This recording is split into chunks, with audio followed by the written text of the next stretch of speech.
La verdad es que resulta asombroso recordar todas aquellas cosas al cabo del tiempo, porque por una parte parece una historia inverosímil y por otro lado claramente una utopía,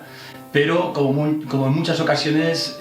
la pasión del ser humano hace que lo que parece utópico, imposible y poco razonable termina siendo algo hermoso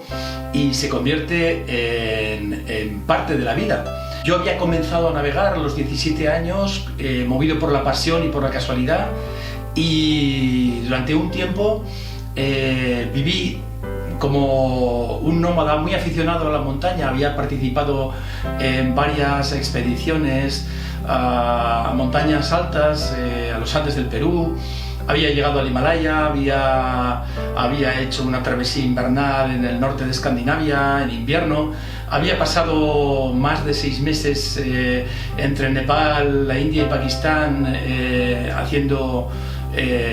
recorridos e intentando una ascensión clandestina a un monte de 7.000 metros, de 7.500 metros, y en aquel momento, por casualidad, me encontré con la posibilidad de comprar un velero en Santander, donde ya tenía algún buen amigo, y este barco se había construido en los astilleros Cobo, que en esa época construían veleros de aluminio, los Alcotán, que fueron bastante conocidos, un poquito más pequeños, y habían construido una serie corta de veleros de acero de 9 metros de eslora, con un proyecto francés, con la idea de iniciar en España una actividad de venta de barcos para construcción amateur. En aquel momento yo me encontré con un barco terminado por el astillero, que había quebrado, a la venta por relativamente poco dinero que yo no tenía, y arrumbado al lado de una nave industrial en malas condiciones, medio lleno de agua por el interior, pero a fin de cuentas un velero nuevo que había que recuperar, pero que había que terminar de armar y de construir. Con lo cual yo, movido por una ilusión verdaderamente frenética, pues me desplacé a vivir a Santander, y con muy pocos conocimientos y casi sin recursos empecé a recuperar aquel barco a base de pintura, construcción amateur de carpintería, el interior, todo muy rudimentario, porque no tenía medios para hacer nada especial, y tampoco me interesaba. Yo quería simplemente poner aquel barco a navegar. Pero al mismo tiempo, yo, que ya había sido estudiante de ingeniería, tenía la inquietud de estudiar una carrera técnica, y comencé a estudiar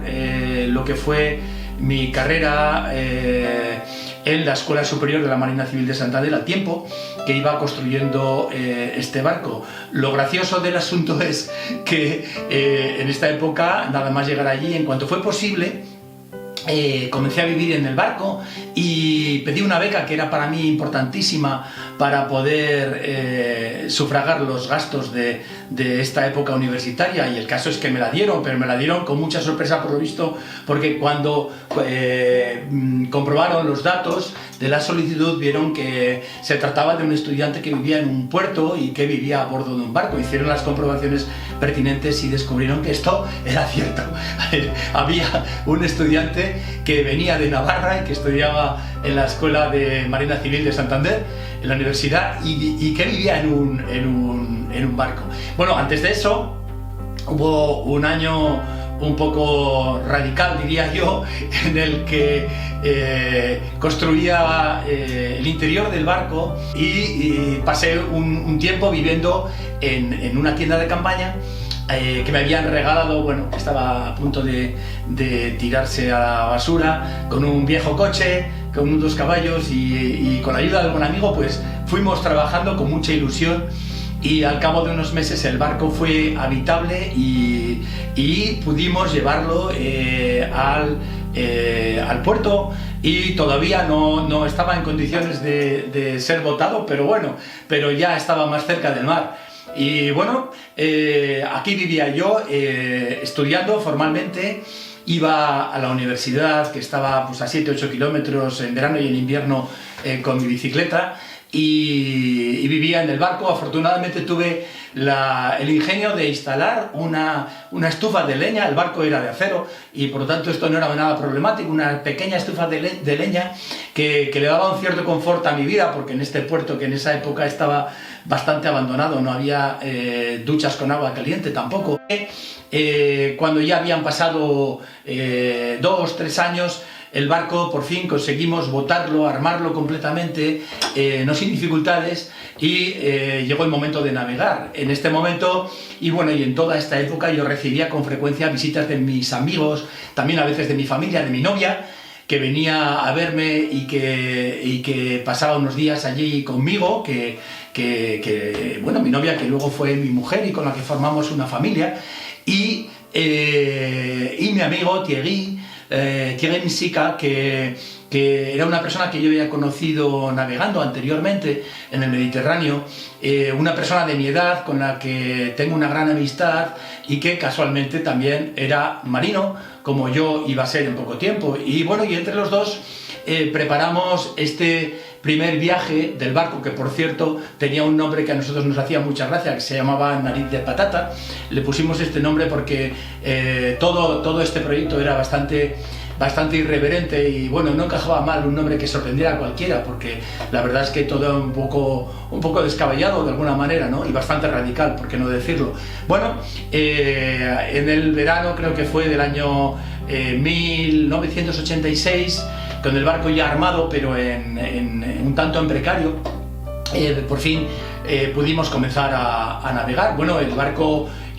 no tenía motor, evidentemente, tampoco tenía electricidad, no tenía una batería. Bueno, las luces de navegación eran un candil de petróleo, que por cierto está aquí conmigo, que todavía lo conservo, y por supuesto no tenía ningún instrumento de navegación de los que ahora utilizamos, ni un anemómetro, ni una sonda, ni una radio UHF, ni nada de esto, pero estaba en regla en esta época de la Comandancia Militar de Marina, en la que yo me desenvolvía bastante bien, no sé por qué, debía de ser algo simpático o por lo que fuera. Yo llegué a tener mi barco en regla para navegar, pero ¿para navegar hasta dónde? Bueno, pues para navegar hasta 5 millas de la costa. El caso es que, bueno, preparamos este primer viaje. Un amigo del puerto nos prestó una pequeña balsa hinchable. Llegamos a preparar todo, un pequeño compás magnético que, a pesar de estar un poco separado del casco, tenía unos desvíos muy grandes. Hicimos una tabla de desvíos que utilizamos durante el viaje, pero una tabla de desvíos verdaderamente necesaria, porque este compás tenía desvíos de más de 80 y 100 grados en algunos rumbos, y con un sextante de plástico, con los conocimientos que teníamos de navegación de la época, con un reloj de pulsera, una pequeña calculadora y un almanaque, pudimos hacer este viaje saliendo de Santander, yo creo que mediados de julio de 1986, del año 86, y bueno, efectivamente teníamos una autorización para salir hasta las 5 millas, pero bueno, salimos a las 5 millas y las condiciones tan buenas para navegar, y bueno, y nuestro entusiasmo hicieron que siguiéramos y nos fuimos directos a Irlanda. Bueno, la travesía duró unos 7 días aproximadamente, porque tuvimos un viaje muy tranquilo. El barco se comportó estupendamente, era un barco que navegaba bastante bien, y llegamos concretamente al puerto de Kinsale. Allá entramos bastante bien a vela, casi hasta atracar. Nos ayudaron un poquito, atracamos, bueno, y allá pasamos una semana visitando la isla. Por cierto, yo tenía un contacto en una revista que entonces era bastante conocida, que se llamaba Bitácora, y ya había publicado algún artículo anteriormente. Bueno, en esta ocasión contacté con ellos, también les interesaba este viaje a Irlanda, y publicamos 2 artículos en esta revista que hace tiempo que desapareció, que se editaba en Madrid, Bitácora. 2 artículos que relataban el viaje y descubrían un poco esta isla hasta la que muy pocas personas en aquella época, y yo también diría hoy en día, se desplazaban. Bueno, allá pasamos una semana muy bien y luego regresamos en una travesía también muy afortunada que duró un poquito más, creo que 8 días aproximadamente, para llegar directo hasta Santander, a tiempo para retomar el curso y la vida cotidiana. Yo la verdad es que en todo este tiempo aprendí mucho, no solamente de la navegación, de todas aquellas salidas que hicimos en aquellos años, sino también del hecho mismo de vivir en un puerto deportivo con esta continuidad durante 6 años a bordo, a tiempo que estudiaba mi carrera y a tiempo que hacía también mis prácticas profesionales en barcos para mi familia, con mis hijos pequeños, que aprendieron mucho desde niños, y era de alguna manera un punto de encuentro para la familia. La reflexión que yo hago ahora, transcurrido el tiempo, cuando todavía sigo navegando y espero seguir navegando durante muchos años, es que con pocos medios se pueden hacer cosas muy hermosas, y que ciertamente hay que pensar menos en aquello que nos limita que en lo que realmente nos da fuerza y nos impulsa a crear cosas nuevas, a desarrollar ideas nuevas, a superar límites que están impuestos por cuestiones cotidianas, incluso a veces, digamos, por las normas. Siendo joven y teniendo verdaderamente ilusión, estando movido por la pasión, por una pasión que realmente te arrastra más allá de lo razonable, no cabe duda de que merece la pena romper un poco los moldes para hacer estas cosas tan bonitas. A mí me sorprende hoy en día, cuando navegamos en las costas de Bretaña o en el Solent o en Normandía, en las costas de Galicia, cuando nos separamos un poco de las costas de Asturias o de Cantabria, me sorprende mucho ver que no se ven barcos de pabellón español, veleros, muy pocos, prácticamente escasísimos barcos.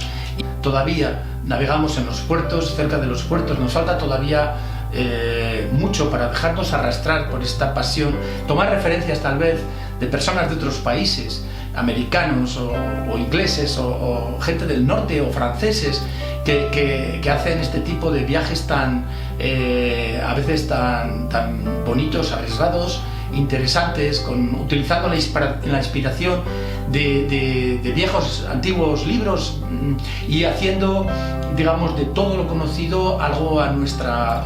medida, para crear verdaderamente nuevas ideas, y sobre todo ideas que sean personales, que sean originales, que sean nuestra propia manifestación de cómo queremos navegar, aprender a navegar, vivir y aprender a vivir.